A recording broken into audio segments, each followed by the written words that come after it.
They are all going into a 375 onion. MicroMangia, courageous cooking in a crowd kitchen.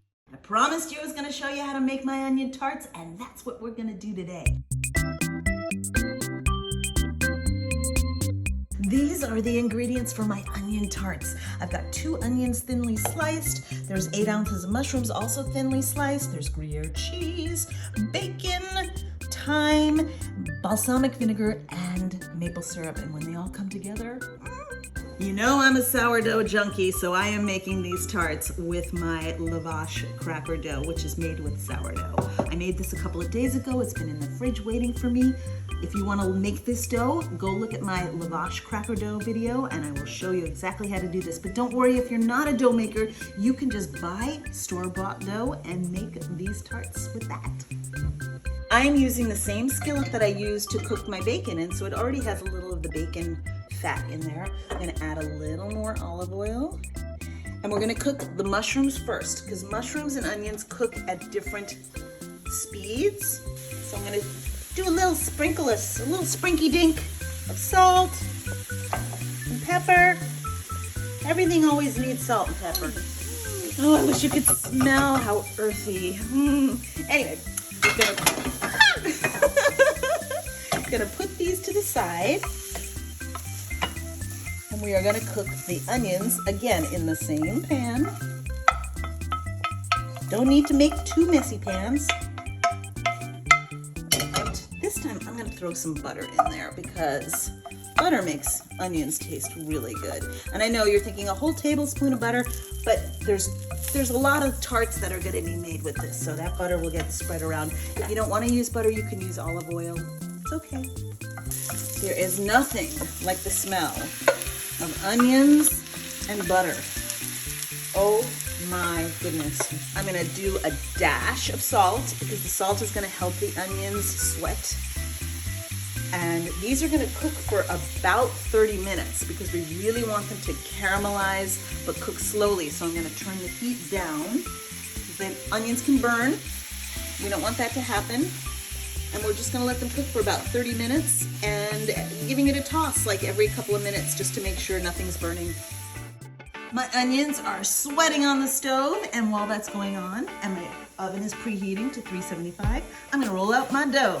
I'm doing this the same way I do for my lavash crackers. I'm using my pasta rolling machine, but if you don't have one, you can just use a rolling pin, you can use a wine bottle. You wanna make it thin, but not too thin. I'll show you. On the machine, we're gonna start at 1, which is the widest, and we're gonna work our way down to 5. So on the thickest, we give it a little fold because it kind of makes layers and the dough gets all happy. Take a little flour. I usually just flour the dough just a little so it doesn't stick. And then I start to move it to a thinner. I love this machine. All right, we've got her rolled down to the thickness of number 5 on my. Oh well, sometimes it gets a little messy. That's okay. Gently, gently, gently. We're gonna put her out here. I'm gonna turn this off so you can hear me. Now to make my tarts, I take a little fluted edge tart thing, but you don't have to get so fancy. You can use a wine glass even. I'm gonna cut out my little tarts, and I've got a little mini muffin pan. And what I do is I take my little. See, it doesn't have to be so perfect. And it's not perfect.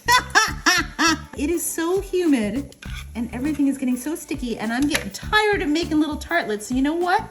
I'm gonna roll this dough out and I'm gonna make little hand pies. All right. When the onions look like this, all golden and caramelly, we put the mushrooms back in with them. Let them get a little happy. I'm not going to add any more salt because I've salted every little layer, and then this has got bacon and cheese. I don't think we need any more salt. Okay.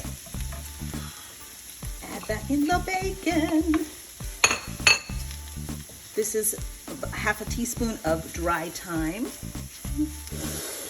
Oh my gosh, the smell. Now, the last thing we add, which adds this very deep, sweet and sour flavor, this is balsamic vinegar and maple syrup. And basically, you're gonna coat all of that yummy goodness.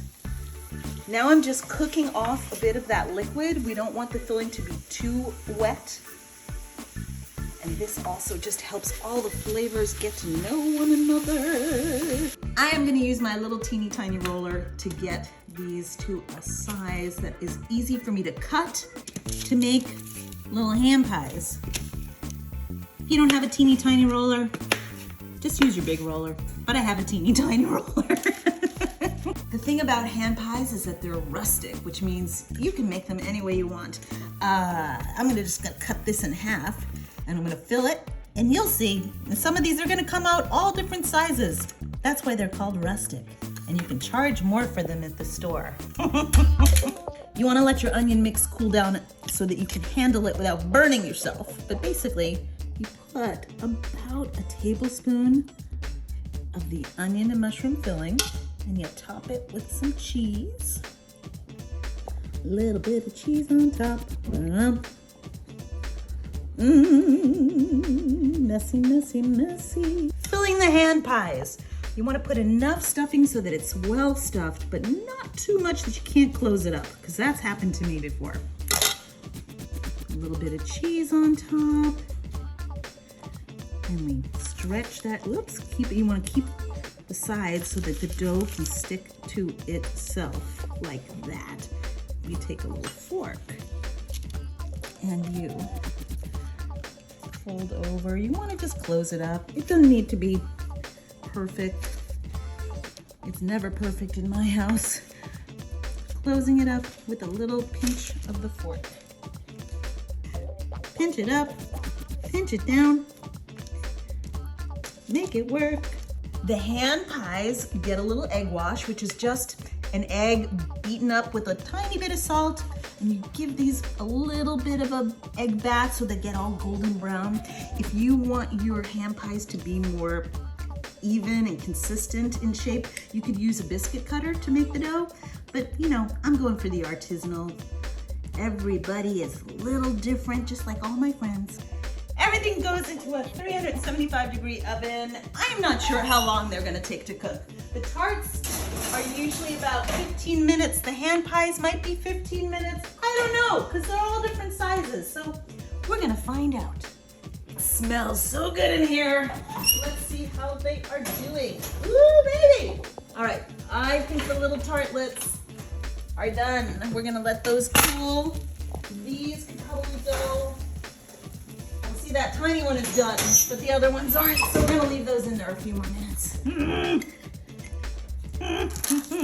Look at how crispy they got on the bottom. These are served warm, so I could serve them right now because they're pretty warm, but I tell you what, I've cooled them down at times and then frozen them, and then I have them in my freezer when I need to pop out some kind of appetizer. If somebody comes over as a surprise, you've got something delicious to serve them. The little pies are still too hot to eat, but these have cooled down because they're so tiny. The onion and the mushroom and that little bit of bacon in there and the Gruyere cheese. Oh my goodness.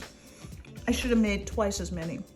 MicroMangia, courageous cooking in a craft kitchen.